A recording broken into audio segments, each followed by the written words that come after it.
দুর্গাপুজোর গিফট তোমার একটা সুন্দর পাঞ্জাবি।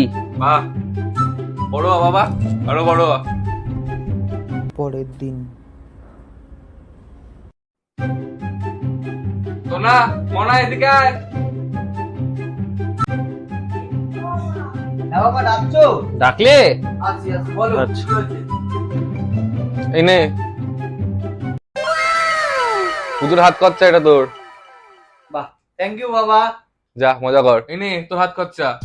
এ কি বাবা, ভাইকে 1000 টাকা দিলে আর আমাকে 200 টাকা? তোমাকে ভালোবাসিস?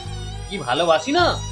আমি তোমার জন্য পাঞ্জাবি এনে দিলাম। আর তোর ছোট ভাই কিনেছে আনিস আমার জন্য? কি কি এনেছে? কিনেছে আমার জন্য?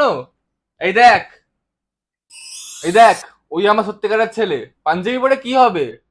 এই দেখ। दारू बदनाम कर